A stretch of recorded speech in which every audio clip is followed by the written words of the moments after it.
A Genesis reading. Today is January 25th. Our reading from Genesis is chapter 25. Abraham took another wife whose name was Keturah. She bore him Zimran, Joshkan, Medan, Midian, Ishbak, and Shua. Joshkan begot Sheba and Dedan. The descendants of Dedan were the Ashurim, the Letishim, and the Leman. The descendants of Midian were Ephah, Epher, Enoch, Abidah, and Eldah. All these were descendants of Keturah. Abraham willed all that he owned to Isaac, but to Abraham's sons by concubines Abraham gave gifts while he was still living, and he sent them away from his son Isaac eastward to the land of the east. This was the total span of Abraham's life, 175 years.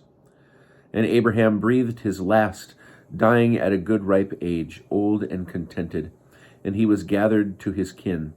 His son Isaac and Ishmael buried him in a cave of Machpelah, in the field of Ephron, son of Zohar the Hittite, facing Mamre, the field that Abraham had bought from the Hittites. There Abraham was buried, and Sarah his wife. After the death of Abraham, God blessed his son Isaac, and Isaac settled near Lahai-roi. This is the line of Ishmael, Abraham's son, whom Hagar the Egyptian, Sarah's slave, bore to Abraham.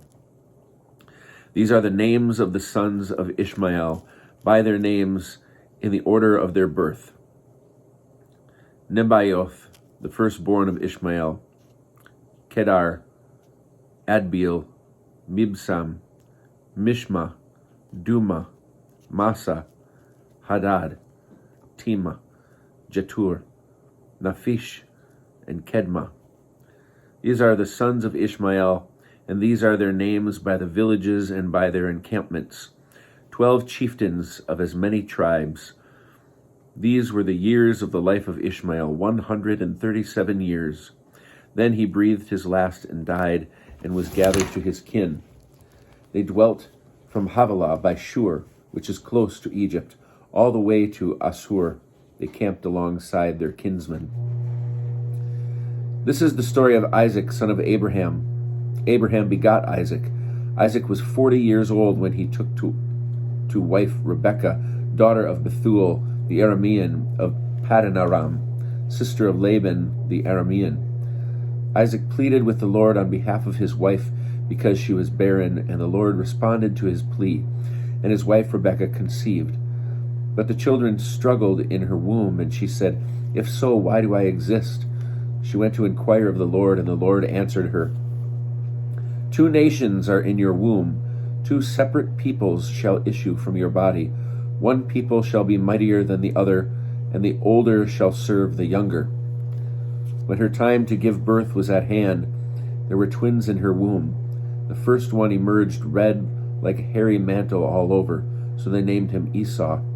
Then his brother emerged, holding on to the heel of Esau, so they named him Jacob. Isaac was 60 years old when they were born.